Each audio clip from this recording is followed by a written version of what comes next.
What is going on, everybody? Thanks for jumping into a different style of bad publicity here. We thought we'd take a break from your regular scheduled programming to bring you something that we thought was pretty interesting.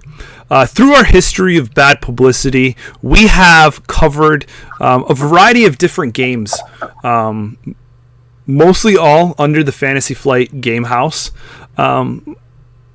But all of those games were touched in one way or another by Andrew Navarro at his time at Fantasy Flight.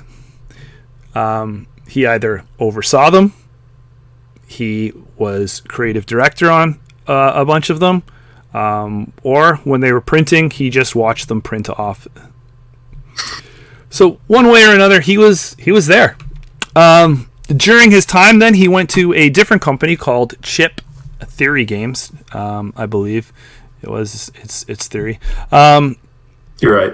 And the whole thing is like poker chips. They do poker chips and like a lot of their design. Really cool. Really cool out of the box style games. If you don't know those, go check those out. But right now, his latest endeavor. Line has landed him in a new studio with a new card game coming out.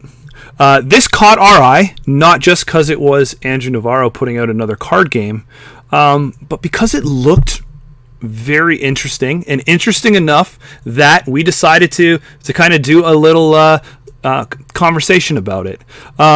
For me, I'm always very surprised when we look at somebody who has done so much work in the card game industry with the living card games at Fantasy Flight, that I'm surprised that they still have mechanics to make in these card games, right? Like, and this game is very much like it borrows. If I was to compare it to anything, I would say that it's kind of, if you like Arkham Horror, you're probably going to like this game because this game is very campaign driven. This game is very RPG-ish. And it looks very cool where you're building up your characters and going on an adventure, and it is cooperative as well. So it kind of ticking all of those boxes, but the mechanic is still a lot different. Fellas, what's your initial thoughts here, and what caught your eye about this? Do you mind if I jump in real quick, Alice? So just to piggyback a little bit on what you mentioned,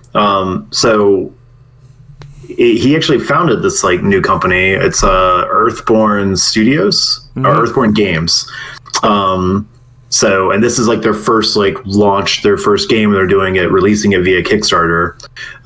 One thing that was like interesting that made me kind of start following the game was it was announced he was the head of this new studio or this new game company releasing it, but they had a mission or a goal to make a lot of these games they were very environment friendly themed, and also a lot of the manufacturing processes and materials they wanted to use, they wanted to take a lot of steps to make everything very eco-friendly. That sustainability was something really important in their design and even through the manufacture process and stuff of it, which is interesting, right? It's a unique spin. It's a really cool stance for a company to take, especially with your first game out of the gate, because that is a lot more cost involved. It was just okay, this is neat. I want to see this theme and this idea. And then seeing some of the early artwork and stuff that they released for the game, it is a very unique setting. Yes, there's a lot of elements and things that you've seen in other games and designs, but the overall idea, and even the world that it's set in, it's kind of its own thing.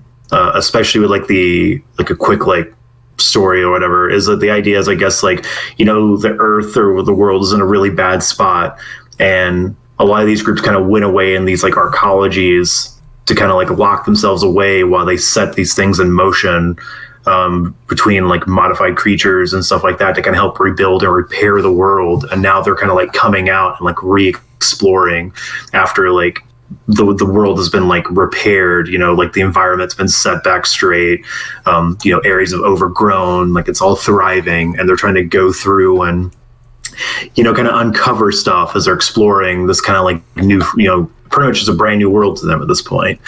And they did state that the big thing that they strove for is to not have a lot of like cynicism, like in the writing and the story element about like these topics.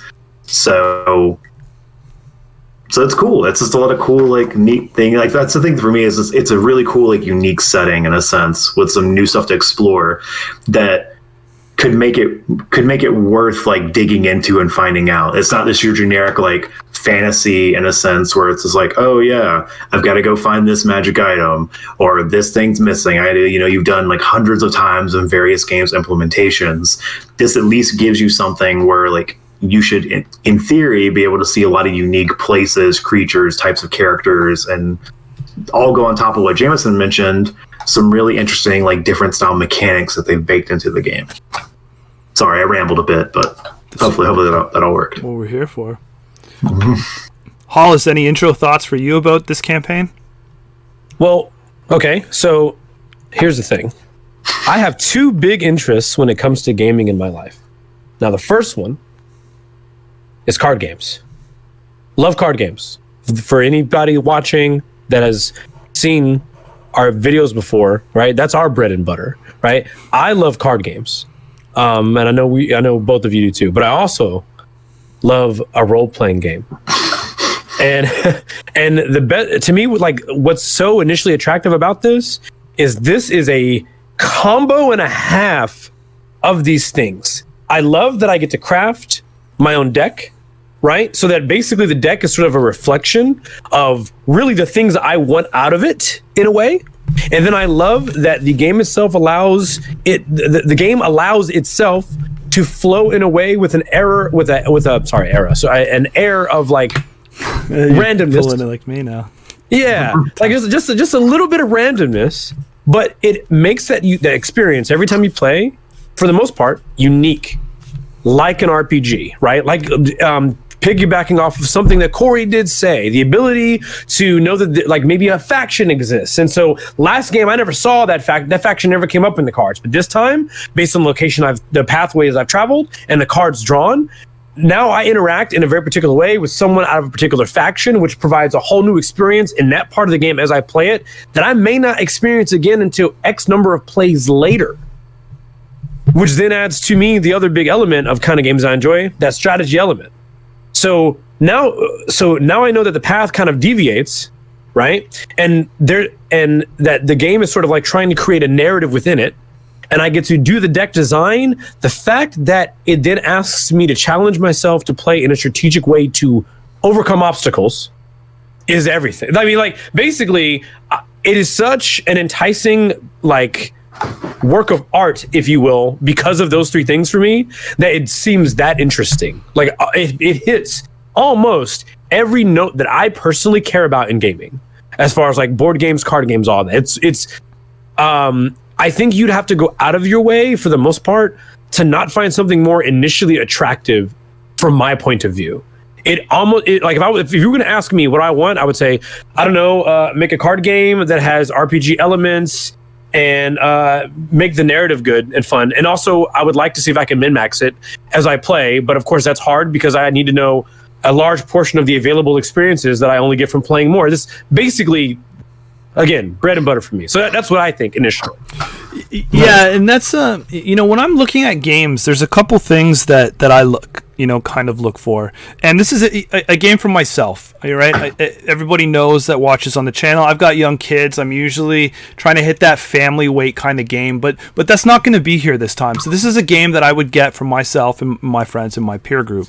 But there's a couple things that I want. I want a game that is not going to take up a full day, right? So playtime matters to me. To an extent, right? Like the setup kind of matters to me in most games. I don't want to spend more time setting up the game than I do playing it or packing it away. Being a campaign style game, I'm a little curious on how I have to pack this up and keep it all nice and separated. So set up and clean up. The complexity, even though this is a game for me, I don't want something incredibly brain burning. I'm not looking for a Twilight Imperium kind of style game, or what's that? I'm blanking on it. Corey, the U.S. versus America. Twilight Struggle. Twilight Struggle. That's the one I'm thinking of too, right? So that level of depth and stuff like that in a card game style, I'm not looking for. I love the for card games, that sweet spot that Fantasy Flight has come into, right? And I'm not so wrapped up in theme. There's a lot of different games out there that I've enjoyed that I haven't been a fan of the theme. That's not what's pulled me into the game. Mostly it's the mechanic and how it looks. I'm not going to play with some sticks and rocks and twigs, even if the game is great. So I want it to kind of look good. In this day and age, I think there's no excuse for poor art and poor creation. So I want it to look good. And then in these kind of games, the level of customization, Hall has touched on that, right? Like all the games that we talk about in the past, Arkham Horror, I'm able to build my character myself. Inside of Netrunner, when we used to play that, I pick a character on each side inside a faction base, and I'm customizing it to the style of play that I want to play. So I'm not as much as an RPGer as what these guys are. But I still love that little bit to sprinkle in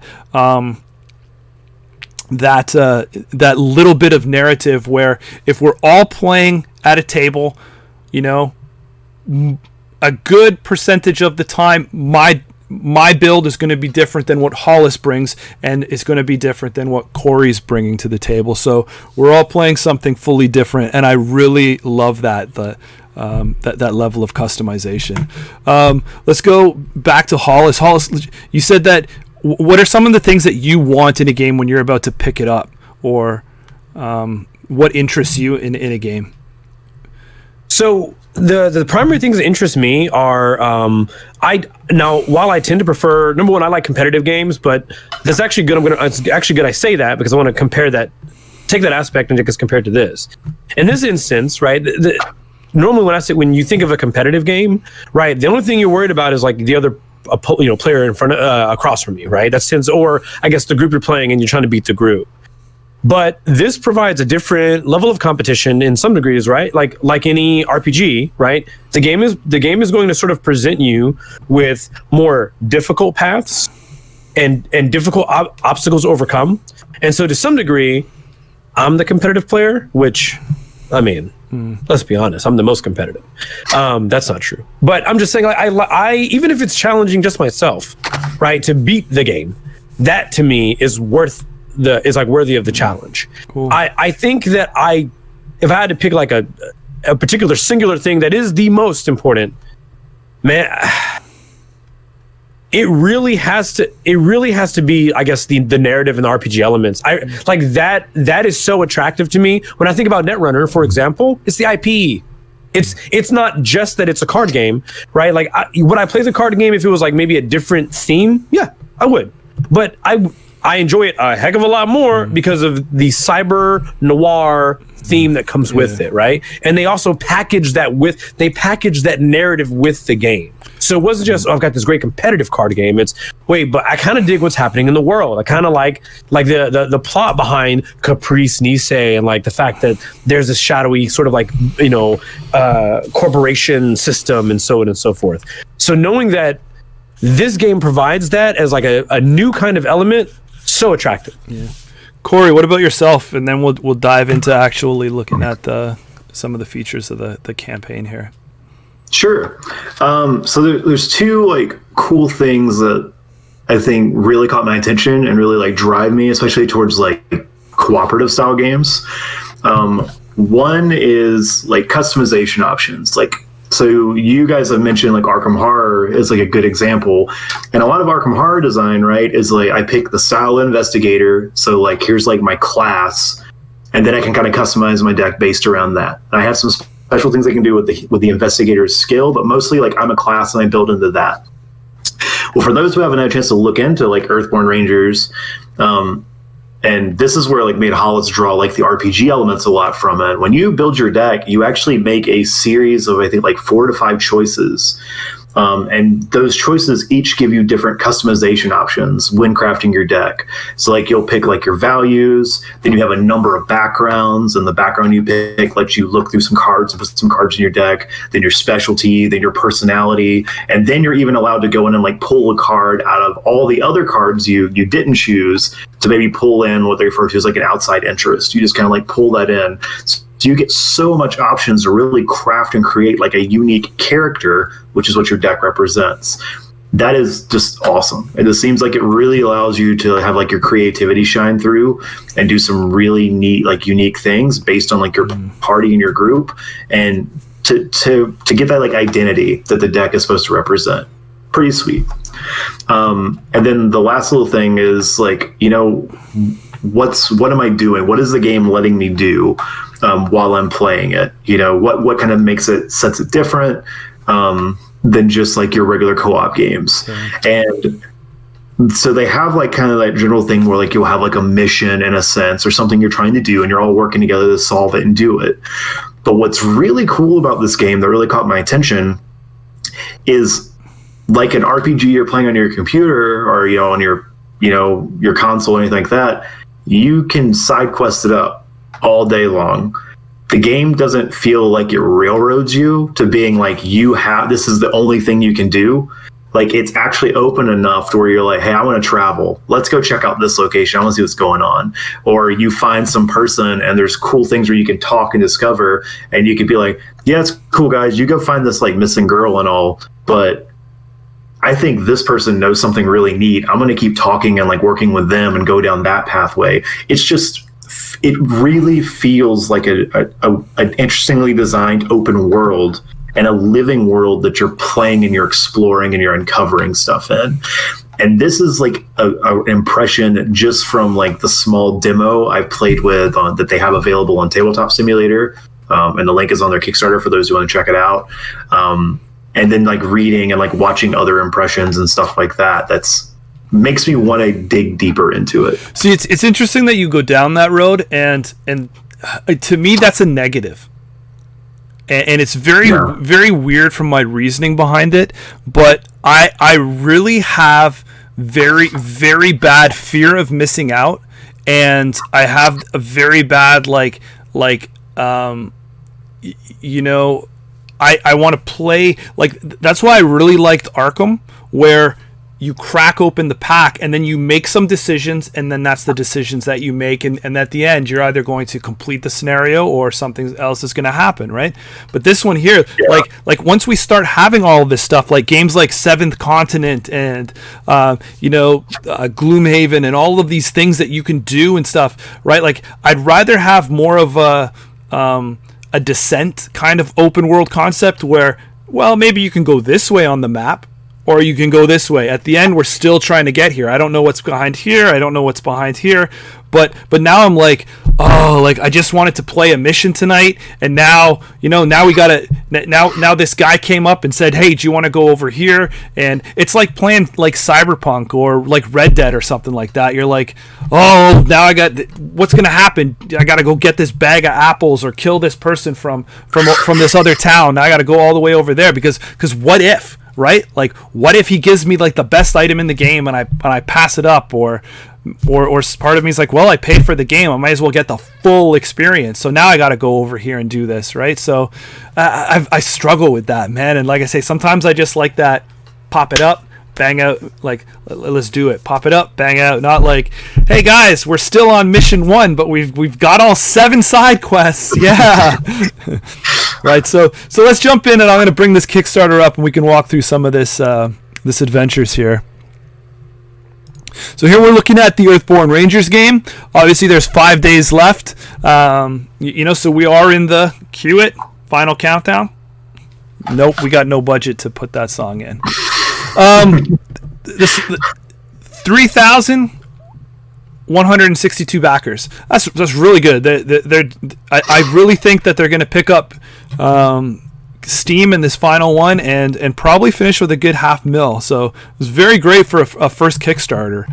Obviously, we said this is run by Andrew Navarro, a previous friend of the show. He probably would have sent us copies until Hollis walked out of him at Gen Con.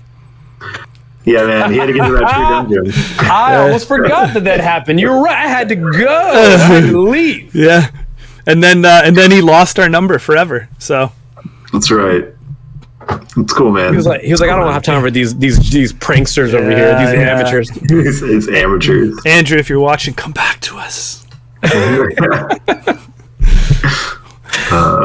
No, but so the first thing I'll say that jumps out at me at this game is where I said about this day and age you have no excuse for bad art, and boy does this art look phenomenal. Yeah, it does. Right? Yeah, it's really well done. Yeah. So it's very like eye-catching, a lot of use of like bright colors, and I think that's also makes it like pop, because like I feel like some of us are just so used to seeing like dark, grimy art, like your stuff that's supposed to look like really serious, or you can go like far off into like the really like cartoony kind of like really off the wall stuff. It's cool to kind of find like a nice balance where you're using a lot of bright, vibrant colors, but but it's also playing around with this, as I said, like kind of unique setting. So when you see the pieces, it's helping to like let you see this like world that you've not explored in before, and and I think the art's doing a really good job of doing that. Yeah, like I have nothing bad to say about the visuals in this game at all. I really think it stands out. It's really popping as something that we haven't seen before. And it's just beautiful. Yeah, the one, I think this is where I might chime in on my one little like gripe or nitpick on it is sometimes there can look like there's a lot going on the card, and that can be a little intimidating. If you haven't had a chance to play through Leia, I suggest they have like a demo up as a walkthrough. It's actually a lot easier to, it all makes sense once you kind of go through the motions, understand. It's actually really easy to like decipher and break it all down. But the point on it though is that it is taking up a lot of real estate on some of these cards, which means that some of that artwork and stuff is kind of like crammed into a smaller space because you've got a lot of text and special triggers and stuff on the card. And there's some pieces that just look so good that you would rather see them expanded or that be the main focus of the card, but you've got to make all that room for like all the text box and everything that's built into it. Yeah, I think you're right. Like I saw this game, and I scrolled through some of it, and I have to say that my first off, I really thought and was starting to panic that it was going to be a very complex game. But then I took a deep dive, and it's not. Like I said, for someone who shies away from heavy, complex games, this is not it. This is very much hitting that sweet spot of just. I want to say that this is just a little more than a family game, right? Like, and that's even saying that family game is, I mean, a game that you can take over to grandma's after Sunday dinner and put it out on the table, and anyone in the family can play, right? This is not saying that if your family understands games and plays a lot of games that they couldn't get into something like this. But I just to me it's just a little bit, it's a good medium weight complexity, and I was very happy to see that shine through, because I was very nervous coming into it. There's definitely other games like this that I think we've even played, or maybe even had videos about, where the game, from an outside perspective, not having a more intimate knowledge of the game, the rules seem very complex, and there's complexity, but the actual, like, what you're actually going to be using, like how you actually use the card, or the mechanics behind the system are less complex than they look, right? And so this game seems to, like, more or less, I think it's going to lend its complexity more to the sort of like expansiveness of that experience of the game by playing versus the mechanical aspect of the game. Sure, I'm certain there's going to be points where min-maxing can happen, like certain decisions can be made with perfect knowledge of what could, you know what I mean? You know, gamer's gonna game, right? But I feel like for the bulk of those early experiences, especially, you know, like I think that I think that the game is actually not going to, like, let you sort of, I don't know, math it out. You know, that's not going to be something I expect to happen very early on in the play style, very on in the plays of this game at all. Yeah. Another thing that I want to mention, Jameson, if you have the Kickstarter, like, on screen, if you're able to scroll down to where Rings of the Moon is visible, that, like, top card. Another thing that, like, earned a lot of cool points for me as I've, like, explored and investigated the game, they did not need to do this, and I feel like a large number of games I played, like, do not do anything like this. But the fact that they took the time and the different actions and abilities you can do on the card to put just a little bit of flavor into what that action is actually explaining you're doing. So, like, in Rings of the Moon, you can take the awareness action to try to behold the verdant expanse before you. And then it actually tells you, like, the mechanical ability of you doing that. But sometimes you'll just see, like, a card game and it just has, like, a challenge and stuff like that, and you just know, I have to do this, I have to beat it, but you may not really know exactly what you're doing. And the fact that they give you these cool little, like, thematic, like, descriptors of how each action breaks down and, like, what your character is doing is just a nice touch. It just shows that there was a lot of, like, little extra detail as they put in and, like, design these cards to really, again, help you, like, visualize and explore the setting, and dives even deeper into, like, that pseudo RPG style element that I think the game's trying to touch on. Yeah, and I mean, so he's started this Earthborne Games, and he brought a lot of X-Fantasy Flight, contributors over with him, and they are masters of card layout. Like, let me tell you that it's these cards, even though I said they could look busy, but they're really giving you a lot of stuff. And again, we talk about replayability being a big item, and the way that this is a landscape card, and that's only one part of the adventure where you have a different card that is played with this to set up the game, which is weather, and weather is your difficulty level, and that's really cool from a thematic perspective. So now you can change the weather. Now you're getting a different replayability, and you're playing this landscape here, and you're in the valley, and you can see that there's 22 of 40 kind of valley cards, and if you go to another location, there's a set of cards, and you're picking certain things based on your scenario and putting them into your encounter kind of style, your path deck, right? It's called path, and then from there, it's just to me, it's just oozing with replayability, even though it's not.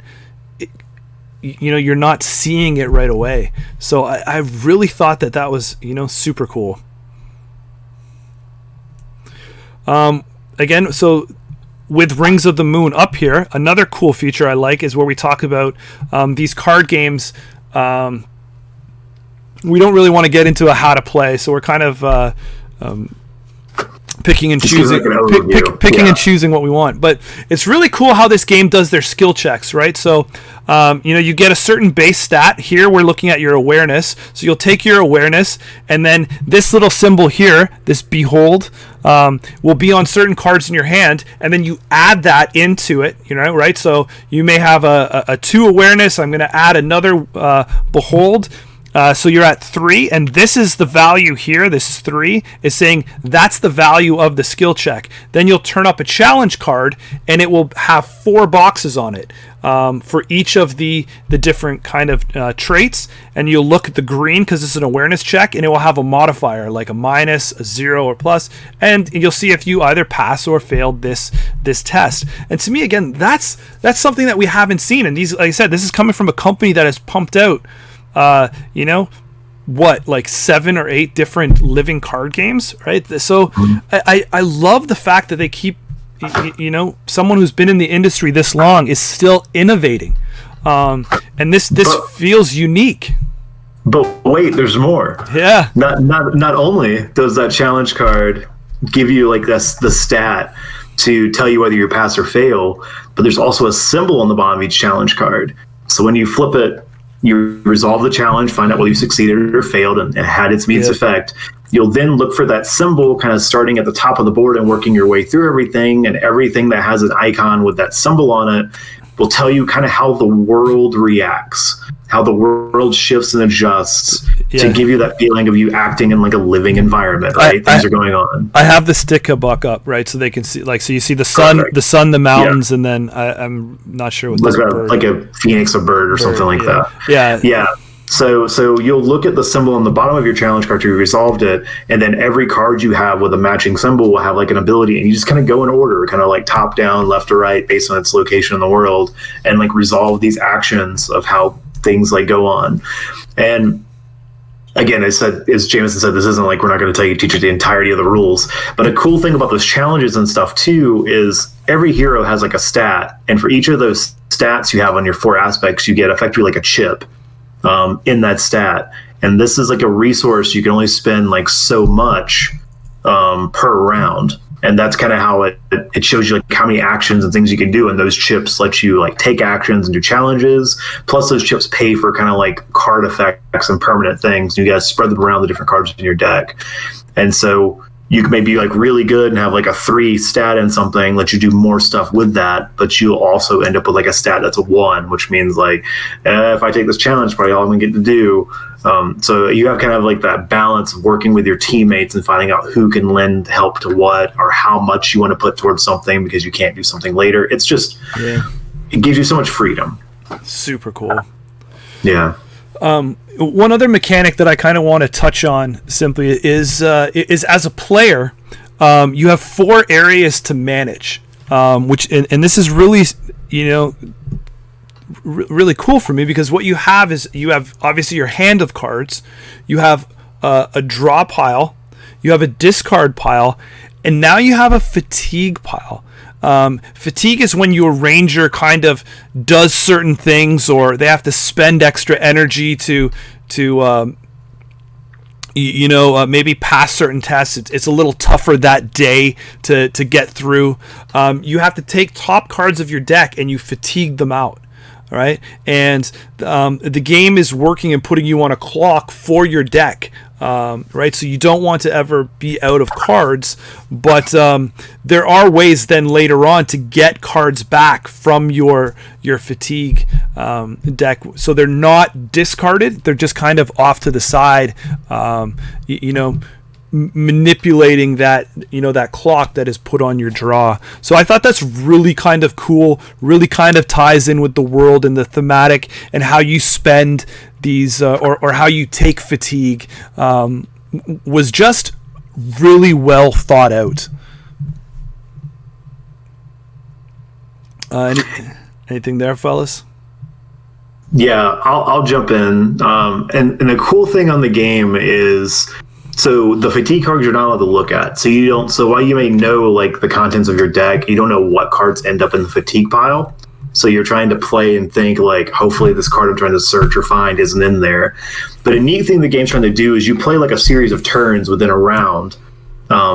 But then there's also how much stuff you can get done in a day. Mm-hmm. And there are triggers in the game that end the day, and then kind of on your campaign log, you mark you've gone on to the next day. Certain things may trigger and happen when you rest, because that represents when like all the rangers are tired and they need to take a moment and pretty much like find camp, find shelter, rest up, prepare for the next day's like activities.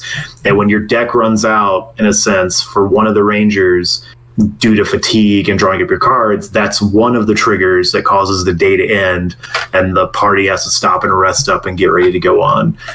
So it's some really cool ways how the fatigue like plays in to being its own like cool little mechanic you can manipulate and work around. Yeah, really super cool. So we kind of hit on a couple things so far. We art, visual, I look on as a big thing. Mechanic, we're saying mechanically this game looks sound. Complexity, the game is there. Let's look at one other item that is interesting from a Kickstarter perspective, is always stretch goals. So this game does not have any kind of stretch goals. What they're trying to do is, Corey, you read into this more up than I did, and you're better at explaining things. So why don't you talk about the sustainability here? Well, thank you. I appreciate that. So really, they sort of had a stretch goal, but the main purpose of it was regional manufacturing, which is a really, really, really cool thing for a Kickstarter to do. It was a pretty high goal, and even though they've hit it, they have said in an update that depending on the regions they will be able to do it in, depends on how many backers in a region they get. I think their target was like 2,000 backers for a region in order to make it viable for them to invest in having the manufacturing of the game be sold like in that region. This is very unique and cool, but the big reason why is those who are familiar with a lot of things going on in the board gaming industry, or just the gaming industry in general, shipping is insane through the roof, through a lot of world events, container shortages, stuff like that. It just adds a high expense to a lot of these games to get made and then shipped back into the States or whatever country it's going to. So being able to get it regionally manufactured, saves a lot of cost, helps the company, and allows also the game to get to you a lot faster in a sense once it goes through that process. There's a lot of perks and other good things that it does. But it's something that's really cool and unique that I thought it was nice for them to do. Yeah, it says the more backers in your region, the more likely it is that the game will be produced near you. It also says here that, as usual, us here at Bad Publicity are always playing for the same team. U.S. backers include Canada. Hey, there you go.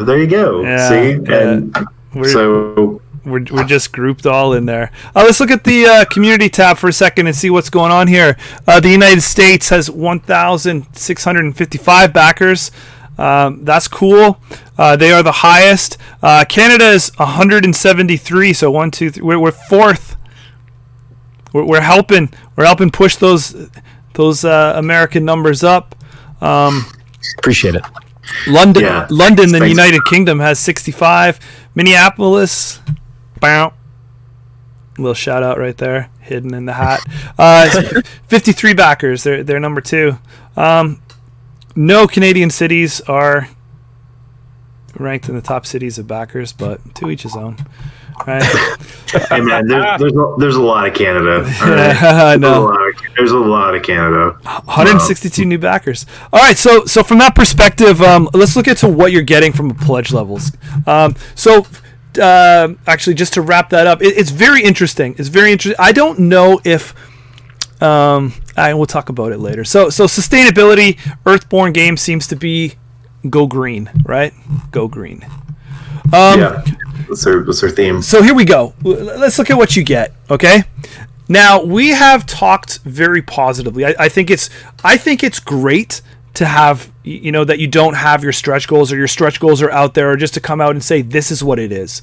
I think that's good. Like, just say this is the game, this is everything included, this is what it's going to do. I think at this point now, I don't know. I mean, obviously, if you're that, Simon kind of style thing, there's always going to be like reason to come back and look because they with the way they drip their stuff out.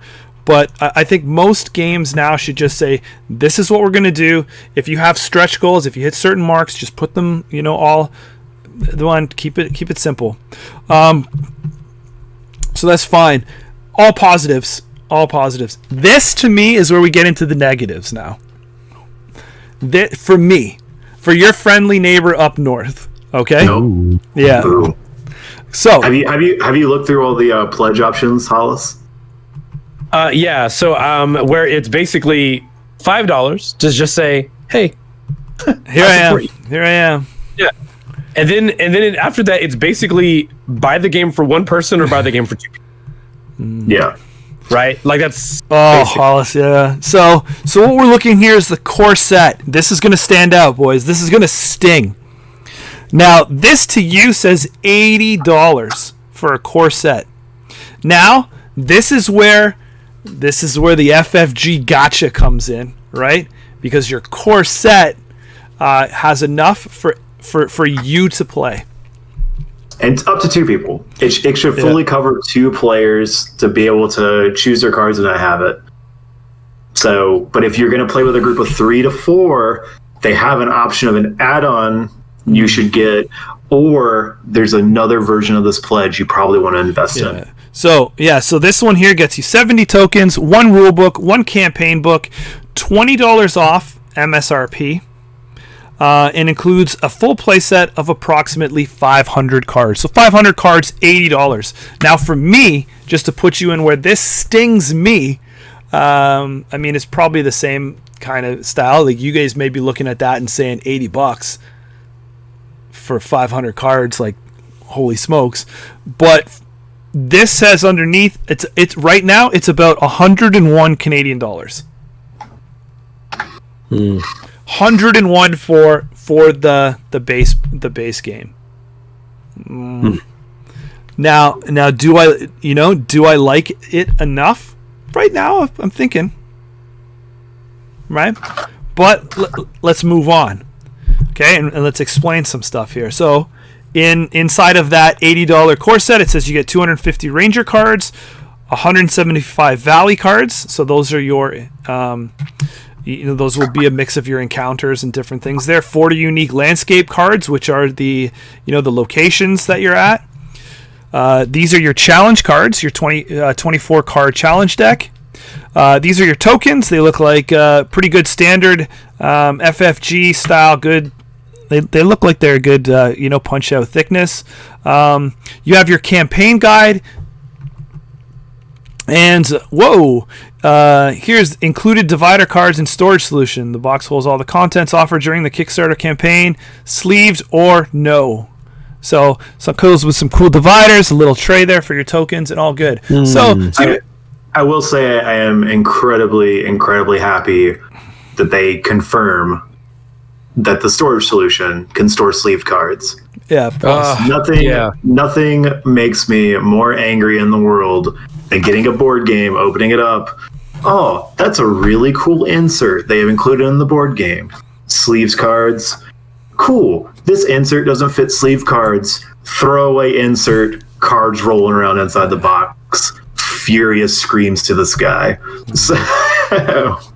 But you're not going to buy this eco-friendly, locally sustained game and put plastic into it, are you? Hey man, I got to protect my vet. If I'm spending this much for this game, you better believe it's going to see some play. It's going to be protected, and I'm going to be able to keep doing it. Yeah, but you're going to find some card sleeves that are made out of like recycled ocean plastic or something, I bet. That's the next Kickstarter. So I look here and I don't know. I can see the thickness of these 70 tokens. I don't know what we're looking at. A Season of Rebirth campaign guide. I don't know what that means from that's your story, right? But I'm just saying I don't know how much. Like usually when we talk about FFG and beginner campaign boxes, it's that's the taster, right? Like. Yeah, but I would say I think like the early impression. From people who have gone out and received like demo and print and play early stuff, they've played like double-digit hours with the content, and it's only like a small sample of what the campaign guide is supposed to do. Because I think there's numbers on the cards, and when they come up, you're just supposed to look up that number, and it gives you more expanded story. It gives you more expanded flavor instead of cramming flavor text onto the bottom of cards. They've kind of cleaned it up and say go read this book over here, which I like, right? So I don't think there's that, and I don't mean to draw comparisons to FFG. That's kind of in the past, but this is what we know. This is what we know here, right? So let's compare it, to things to what we know. So $80. What are you guys feeling from the $80, or to my Canadian friends, $100? To me, that's a hard move, man. Already, like at the most basic level to get in, it seems hard. Hollis, you want to jump in on this first? That's because it is. I mean, if we're going to be honest, right? Like $80, or effectively, I mean, across the board, you're paying, no matter what, you're paying $100, right? Because even in the US, the shipping is like 15, right? Yeah. So it's so close to $100. I'm just going to say $100 from this point going forward. So $100 for a board game is just such a, that is steep. I mean, when you talk about like playing a game and like looking at like the replay experience, that's really where this game's value is, which is probably why it is the price that it is. It's a game that is cooperative, which, by the way, I think these days I tend to some extent, I think I honestly, I think that I've had more fun lately because of the games like Pandemic Legacy, right? With the cooperative style Legacy games. This game isn't considered Legacy, but I mean, I don't know. I kind of feel like it has some similar sort of like properties, not in that the rules sort of change forever, but each experience is different. Every time you sit down in front of this game, even though it's like a narrative game, that experience changes every single time, or can be vastly different every single time. They don't want you playing competitive games with the people you're self-isolating with. No, no, not at all. And I really feel like $100 is steep. I'm going to give them a small tip of the hat. Let me tell you why. Mm-hmm. You are saving money by buying the immediate 2-player combo, right?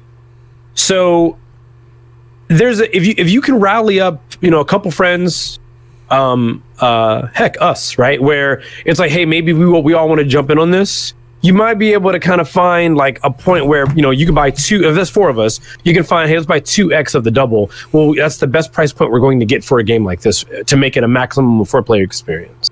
But I do think it's very difficult in a world, in like current board game world, right? To sell a game that is a very narrative driven game like this at $100. It's hard. I can see the value in it, right? I think most of us see the potential value there, but I don't know if the average board gamer will justify that cost for the sake of a narrative game. Because to me, that's very unique in board games like this. Yeah, and I think it's very easy to get your money out of it. I really do. But it's that upfront cost, right? And so, I mean, obviously, it's easy math, right? Like, game costs $100. Can you get 10 plays out of this story-driven game? And then, okay, we're at $10 a game. So, play it more, and your cost is going down per game. So, I mean, if you look at it like that, you could rationalize it in the long run because there is a lot of game here. The replayability is there. So, and then from the other side of this, I'm not too worried about, we can actually, we'll talk about getting some stuff as we go down, but, Corey, what are you saying? So my thoughts on the price point, initial gut reaction was, well, that's pretty high. That's pretty high for like a deck builder in a sense storyline until I delve deeper into the game.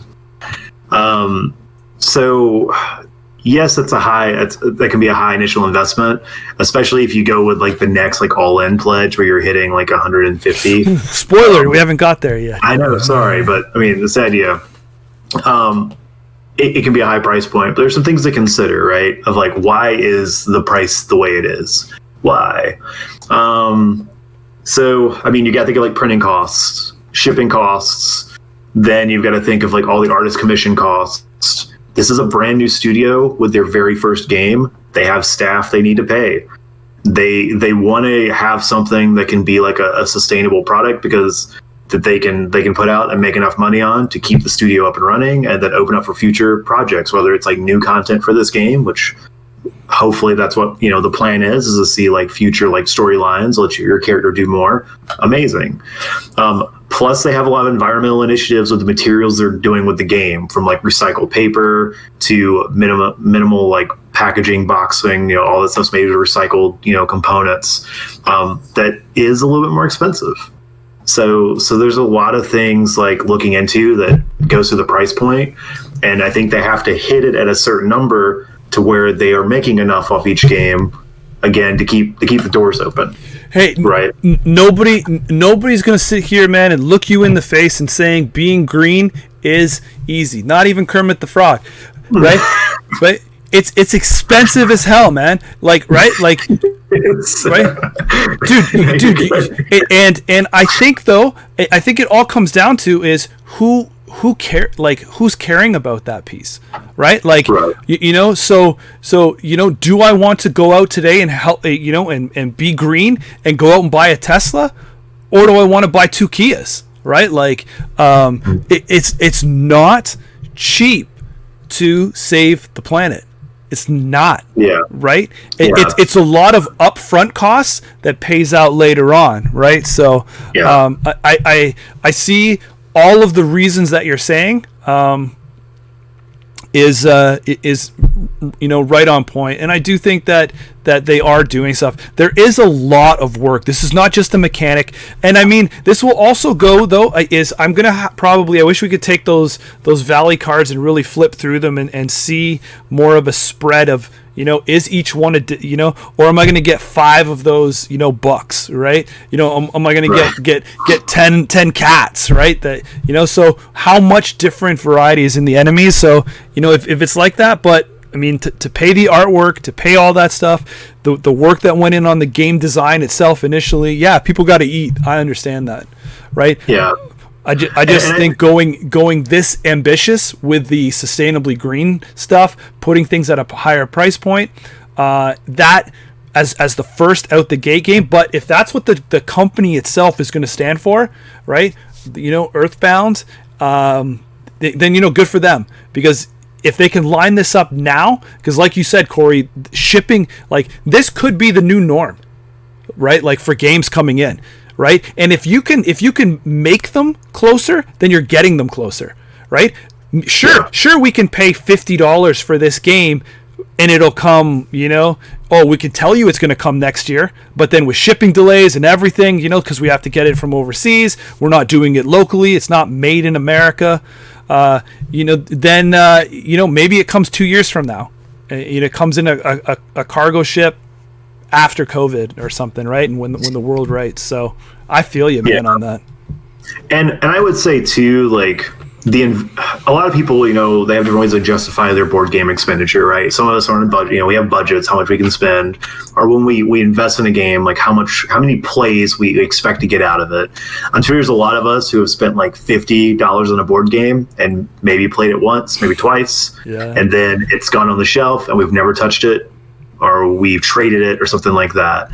I mean, honestly, co-op games feel like they're more likely to get repeat plays, and based on the play group and the experience you want, and also looking at a lot of the details they've done with this like world they've constructed and crafted, it looks like it feels like it's very easy to get your money's worth. It's pretty much like I'm buying an RPG, and an RPG is, I mean, if you go and buy like a video game, you're looking at like $60-$70 for that game anyway, and you play it for hours and hours on end. This gives you more of like a card-driven version of it. Play hours on end. Like you can get that value's worth out of the game. Yep. So going down here, they have a $150 all-in pledge. That is, they're saying estimated $188 Canadian. This is 40 off the MSRP. This gets you everything that we just talked about in the core set. All right. This gets you your tokens, rulebook, and campaign book, and your approximately 500 cards. All right, wait. Yeah. Okay. Both times I thought up here it didn't say approximately. It did. Yeah. So both times it said approximately. Then, I mean, this is a sinker here. This is the Ranger Card Doubler. This is an additional full play set of core set Ranger cards. So this is like back in the day buying, your 2 core sets. If you're familiar with FFG's model, so that way, if Corey and Hollis build, their Rangers one way, that there's enough cards left over that I can use the same cards that they did, because there's not like one set of overpowered cards and Hollis has them, right? So this kind of flushes your full set out. To me, I don't know. I don't know if a competitive game, if I really need to have like those available to me, or not. Kind of probably depends on different things, but I can see why it's there. It's just weird. But wait, there's more. Oh, okay. I didn't know if you guys wanted to have your say on the card doublers or not. If I feel like the biggest thing on it is it does give you like reading through like the FAQ and stuff on it that they have provided on the Kickstarter. If you're playing with 1 or 2 people and that's your main play group, is just like solo or one additional person, the base set should be more than enough cards for you guys to both build very interesting decks without stepping on each other's toes. Yeah. But if your regular play group is going to be between 3 and 4, then the doubler is recommended if you want the best variety of character creation for your Ranger. Yeah. Then we got an expansion. I mean, I think it's pretty standard now for a game to come out and already include the first expansion. So there it goes. Boom, boom, boom. There's $150. And that's expansion gives you 250 new Ranger and Valley cards and a new campaign guide. Yeah. So that's a lot. Honestly, I mean, that's good. That's a good chunk of extra content for the investment. So if you're for me, that's $88. Is hey man, it's your DLC. Sorry. I didn't think DLC should be that much. $88. Come on. Yeah. But to me, it's just weird too that it's called the All In, but it's not really All In, because here's the Ranger playmat, here's the Valley playmat, here's the World of Earthbound and lore book. To me, I wouldn't need the lore book. I would think very hard about playmats if the original game wasn't where it's priced. I mean, are these naturally sourced playmats or something? But the lore book it took me a while to get into Android. What do you guys laugh at? The naturally sourced? It's made from like used tires or something. the rubber that comes off. Is that how that works? Cool. Who knows, cool. Man? It's like their Gillette. They use old like airplane metal, and then that's right. It's all it's all like the bits of like someone goes to the classrooms and cleans up all the eraser bits off someone's desk after they erased it. Right? Gets that rubber back. Lore, I would have to see how invested I am into it before I would pick up the lore book. I'm sure the art's awesome. Fantasy Flight back in the day for their art books were always incredible. I was never one for getting them until like I saw the arts on in Android, and I was very immersed in that universe down the road. This is maybe a nice to have out the gate if you like the art. It is what it is. You can buy the Ranger Doubler by itself. It's $30. The expansion itself is $40, and then here's some deluxe energy tokens that I really do love. Enough for 2 players. So that's everything that's included. You'll use dice, by the way, for those tokens, just to be clear. Yeah. High likelihood. Thoughts? Can I? Thoughts? Yeah, go ahead, man.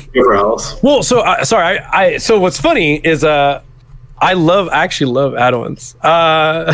It's terrible. It's a terrible thing. So I will say this: now that we've covered like all the add-ons and comparing that to the available pledges, I feel like my actual objection now is that, because here's the thing, Corey. You're a champion for this game. You did a great job. Thanks, man. You actually just convinced... By the way, I want you to know this entire conversation has 100% convinced me to back this project. Oh, by the way. Are you sure? I guess we'll get to that. Yeah, well, I guess we'll talk about it today. later. Sorry, but The views go actually, right off. but let me. Yeah. Oh, dude, we're in. Screw these other two. Anyway. But here's my objection. I feel like they could have maybe now looking at these add-ons, I feel like they could have done a little better with the your pledge and like tying those together in certain ways. Like for example, like obviously these are add-ons. So I mean, if I were like for me, it'll probably be, the base game by itself, probably not the 2-player. I probably won't get the play mats, but it does sound good? The expansion, of course. Why not get the expansion? Right? Extra $40, But my thing is like, okay, well, why not just give me the the only option for like the pledge, if you will, is to do it via an add-on, but then you have a pledge for the 2-player, the Ranger doubler, and that gives me the expansion.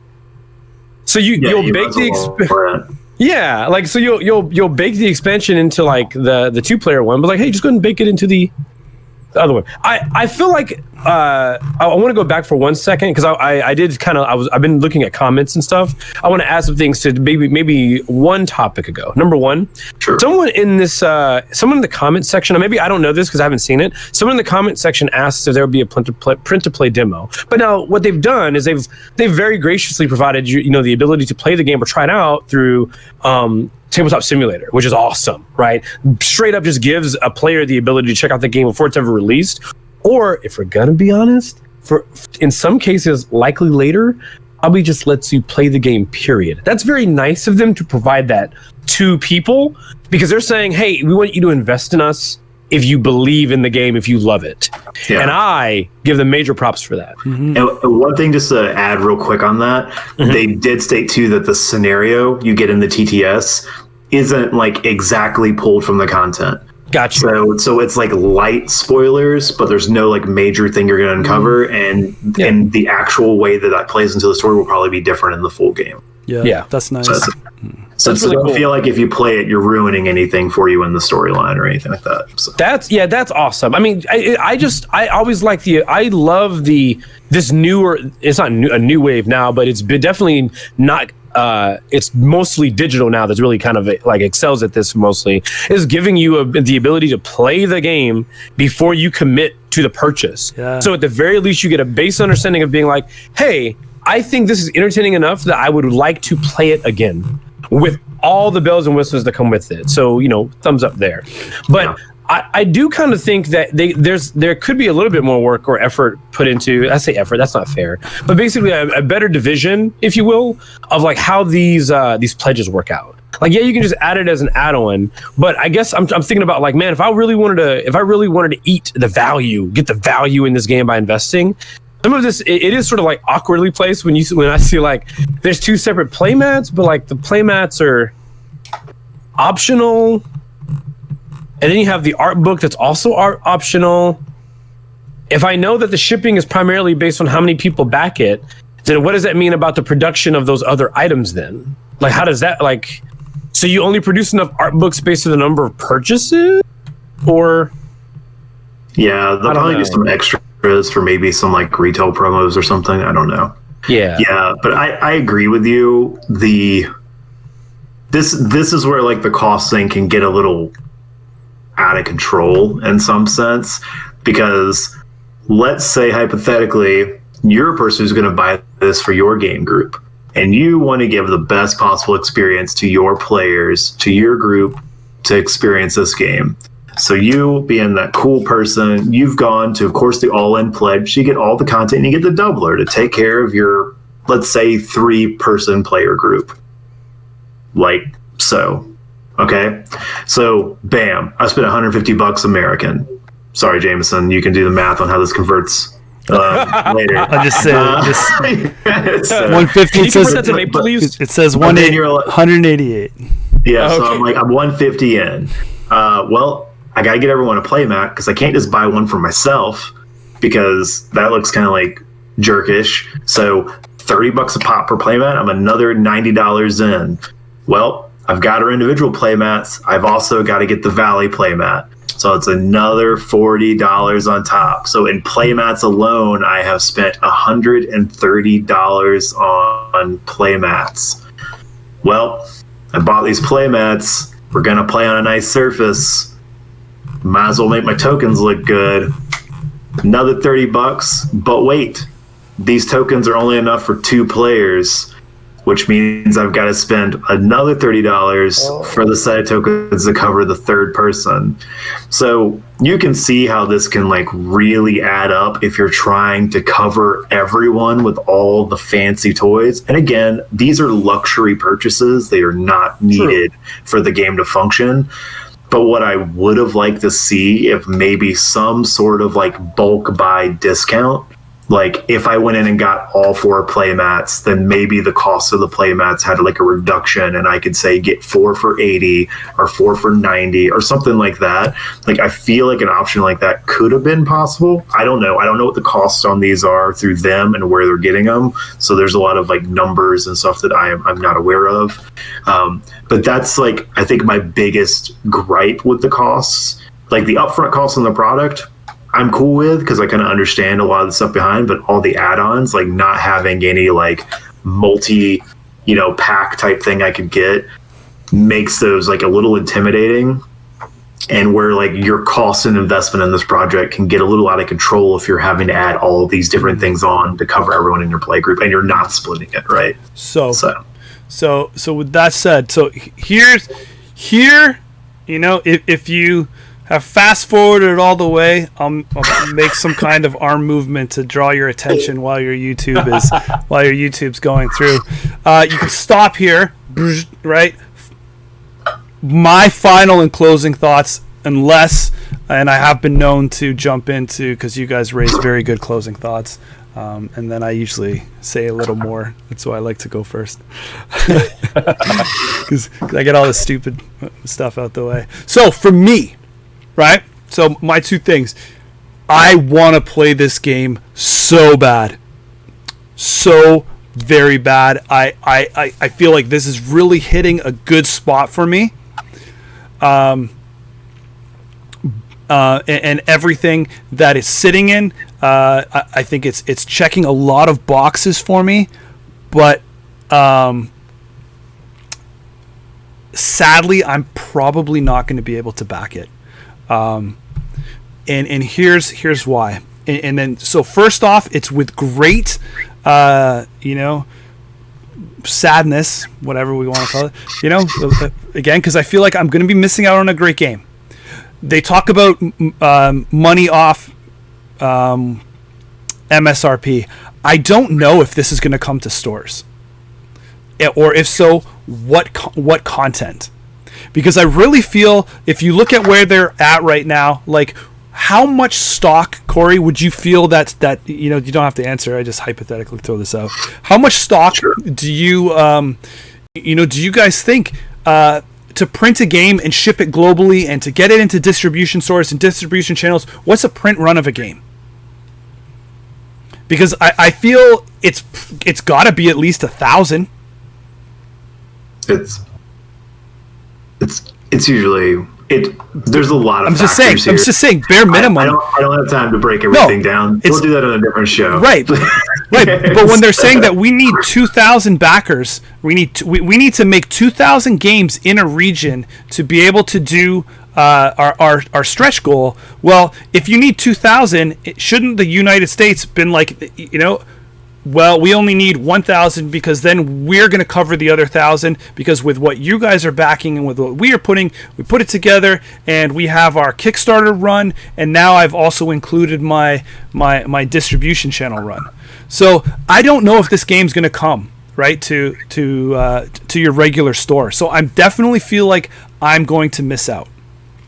But one thing, I know that watching this game from the beginning, you can see that it's only going to certain locations. Before they said, since the regions and the manufacturing is so hard, shipping costs are very difficult to estimate with this game. There is now a shipping estimated chart on here that is just roughed out. Okay, and it's almost very new because it never used to be there before. So on top of, if I want to go all in, we all know, as just said, for me it's I mean, let's just stick with the American prices. It's $150, right? So $150, and then I look at everything else, like you said, Corey. I wouldn't get the book, but there's another $70 there for playmats. And if I'm getting the playmats, I probably want the $30 chips. So then I come back to where they're talking about shipping for me, and shipping as a Canadian, as crossing the borders thing there, that's one thing that's always going to stand out for me for a Kickstarter. This is $25 American to ship. Then underneath that, it says I'm going to have to pay customs, sales tax, or VAT. I mean, right away, they're saying that if in the United States, your Minnesota residents are going to get 8%, United Kingdom's getting hit with 20%. So I'm going to get some kind of customs and duties on top of that. So right away, all the stuff that we're talking about with the shipping stuff, what I'm probably going to have to pay to get it up to me, I go back up to the chart here, and it says that for the all-in pledge, I'm saving $40 off MSRP. Well, I understand the reasons behind Kickstarter is to build someone's dream and give them the funding to get that off. But as a consumer, as someone not inside of the United States, that $40 that I'm saving us MSRP, I'm going to get ripped on shipping, customs taxes, and all of that other stuff on the back end. Like, we're already talking over to get me this game is over $200 and something now. So sadly, as much as I believe in this game, I believe in the vision of this company. If this is a game for you, grab it, go for it. I really think that you're going to love it. I think you knew right off the bat if you are interested. I am going to cross my fingers and hope that this comes to my local game store, and when that happens, this will be an instant pickup for me, and only just because I'll be able to get it a lot cheaper and conveniently. You ready to next, Alice? Oh yeah, I'll jump in. Oh yeah. Jameson, before I even begin, I have to say that your overall explanation and like how you broke down, I guess, the numbers, if you will, for you, this makes a ton of sense. Especially if I was in your position, where I would, those additional costs, those hidden fees, which let's be real, they're not hidden, but it's a joke. But like at one time they were. Because they didn't, they didn't know it was going to be $25 at one. I'm glad that they updated it close to the end here, but they basically just had a statement that said, because we're trying to source it sustainably with certain companies, we don't know what shipping is going to be yet.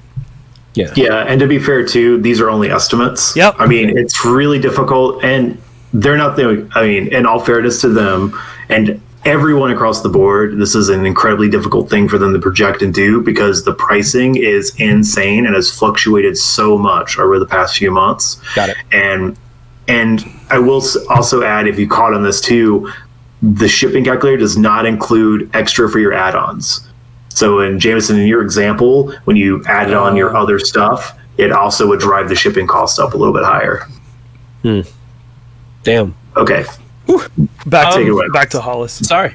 Yeah. So I mean, and I guess I wanted to summarize and say I totally understand why someone out of Canada, someone out of India, and so on and so forth would like have a much harder time possibly justifying this purchase because of those additional costs that are associated. Now, speaking personally for me, this is dope. Yeah. This is so cool. Like, this is so cool. I think this is here's my I do have some apprehensions. I said earlier that I was 100% convinced. I'm going to say this. I am 100% convinced that I would enjoy this. 100% convinced I would enjoy this. Feel you there. And if I have to pick something I'm apprehensive about, just coming back off that ledge a bit, is I know that I also am a very narrative-driven person. It's in the games that I play, right? Now, my friends, however, that are more local, they're not against narrative-driven games at all. Just probably not as interested as I am. And so I don't know if this would be the kind of game for them, in the same way how I know it's the kind of game for me, right? I would love it. Go ahead. No, jump in. Oh, that's an amazing point. I mean, I can go back to a game group I had playing Arkham Horror, where I'm like, oh, I'm going to read the front of the card and the whole narrative description. And I'm getting into the theme. I'm looking on the back, and I'm getting into it. And then I have one guy in the corner. They're like, what's the action? What happened? Does it have the symbol we need? No. Okay, who cares? Flip the next one. Flip the next one. Oh, there it is. That's where we have to go. I so see people not embracing a story and just wanting to be like, right. Yeah, and far be it from me to try to tell any other player, quote unquote, you're doing it wrong, right? But it's but that's not, I guess, the point I'm making, right? Because I think the point we both agree with is that for us, it's not just the numbers. The other thing we get out of the game is the narrative that's provided. And in some cases, that's more palatable, or from any range from palatable to enjoyable, right? Overall, versus the mechanics. Am I probably going to like the mechanics? Well, yeah. I begin to understand the game at a point where I care a lot about winning. Well, yeah, it's a game. Of course I want to try to beat it or win. Mm-hmm. But I'm there also for the ride that comes along with that narrative, and I'm not convinced that this would be something that everyone that I would normally play with would have the same level of interest. In which case, there's a separate conversation to be had about, hey, if you're a more mechanics-inclined person, is this the kind of game for you? Because it may not be. You may want a game that's going to deal less with the narrative and more with a system to figure out. And for those people, this might not be the game for them.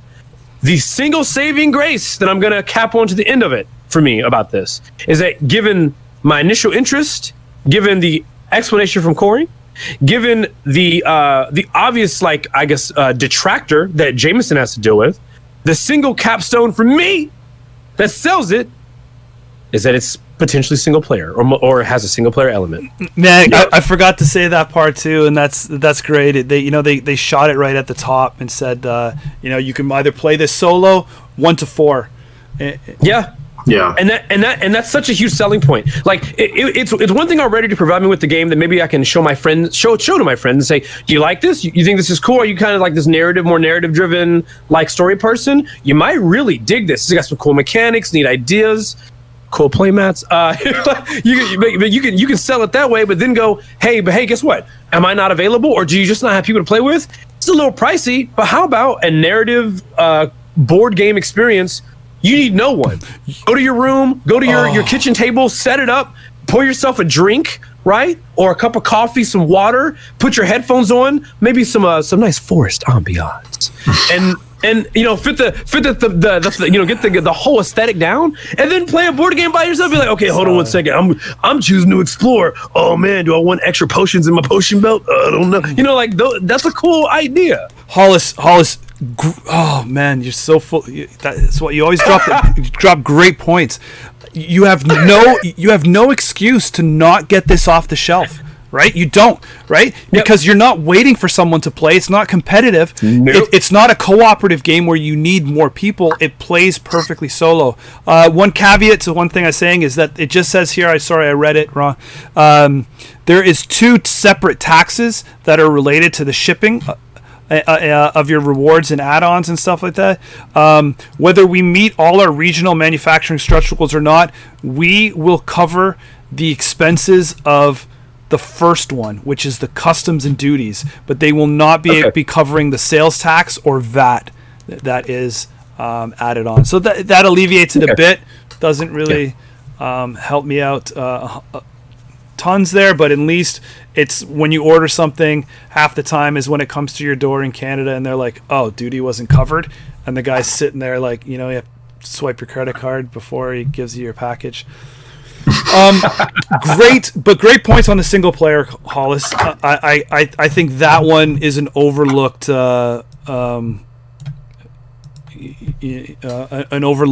really good selling feature for this. Yep. But that was it. That's what I got. That's. Oh, sorry. I'm so sorry. One more last thing. I think before I go to bed tonight, this will be backed by me. I think so. I think that I can justify even playing by myself for a narrative experience. It's kind of hard for me not to do that, considering that I play a ton of narrative games by myself already. This would just be another. This is something that I would have in addition to the things I already enjoy. I cannot find a compelling reason for me to not grab it if the price makes sense. It's a game that I like.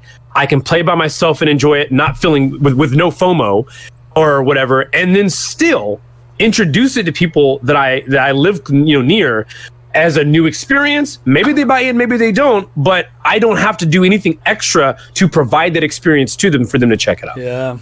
Yeah. I didn't know if we were going to see the number roll up in real time, but it's all good. No. It already did. I think that, like I said, Hollis, I think that's, you really shot some great points out there. I think that's the what you're talking about is really good, and like you said, you used to be the Bobby Fischer of Netrunner, where even that was only a 2-player game, but you used to play against yourself, 2 different hands, corp and runner at the same time, right? All right, Corey. Yeah, so I'll jump in. Yeah. So we're standing at 1, unfortunately not going to be able to back it, and 1 will be able to back it. I am going to fall in the pathway of I intend to back this game, and I will probably back it at the all-in level, potentially with the Valley playmat add-on. I don't know if I'm going to go too much further than that, but that's kind of like where I'm sitting at. I will at least do the all-in. And some of the reasons why I typically tend to have a steady 3-person group I can play with, so I will ensure I'll have all the cards and stuff for us to get the most options. But as Hollis mentioned, a big thing on this too that also justifies it is you can single player this game.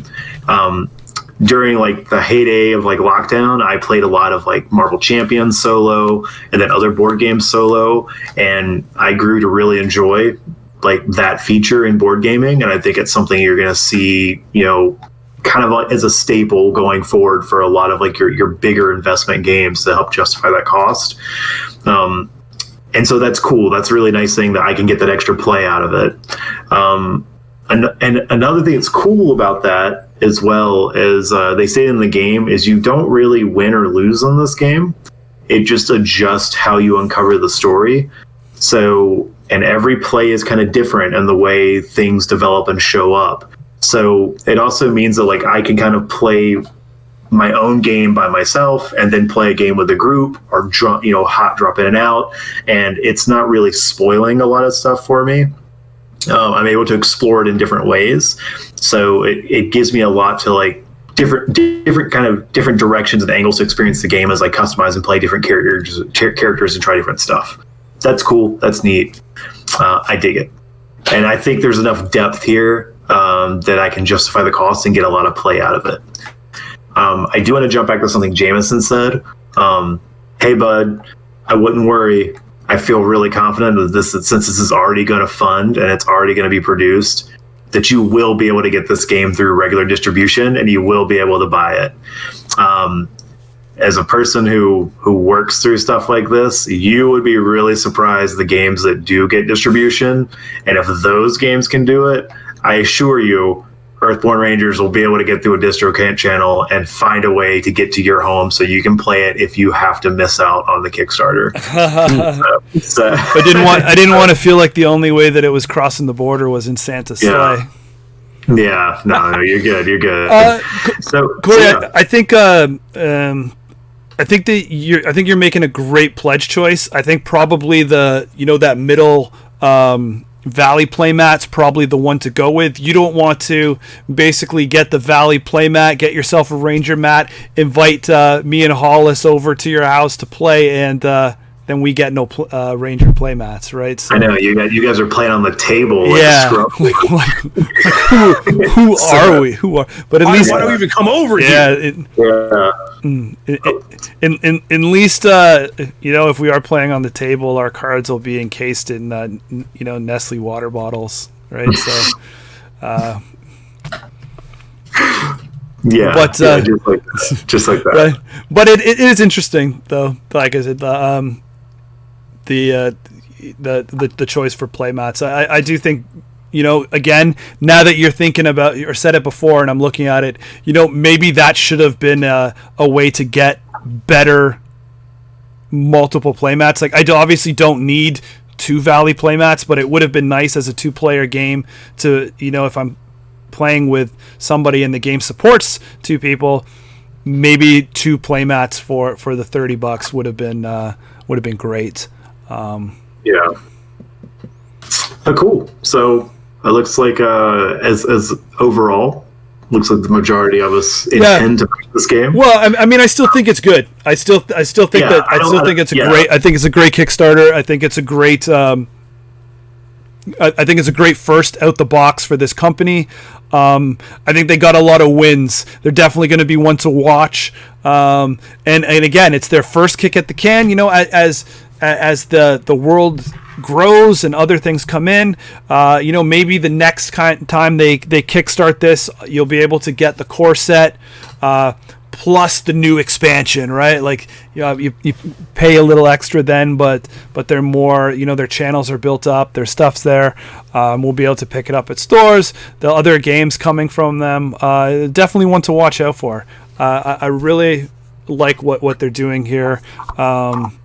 As card game players and as a card game channel, this one just makes sense. Awesome. Sweet. So hey, I agree though. Like, first outing, first product to submit, big thumbs up. Yep. So looks good. Cool. Thank you very much, guys, for joining in and looking to our walkthrough and impressions on Bad Publicity. And maybe we'll do this again if there's enough comments or questions or interest in it.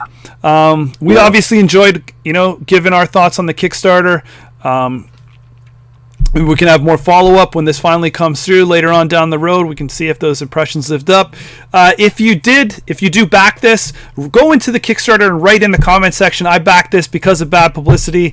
Andrew, show them love. Come on. We can be friends again. Yeah. Just want to add, this is not a paid preview. In any no, way. We ain't got nothing. Yeah, we're just doing this. Zero. Zero involvement in this, so don't worry. Yeah. We're not getting any extra on the side for doing this. We actually just did it because we were interested in the project. It was a name of person that we have talked to before in the past, and just it was a cool topic to chat on. Yep. Ever since Hollis walked out on him, we got nothing. In fact, 100. The way you'll know we were not paid for this is if he was on here right now, I would still walk out on him. I would walk out on him mid. He would be like, "Oh yeah, it's a great game." I'd be, okay, yeah.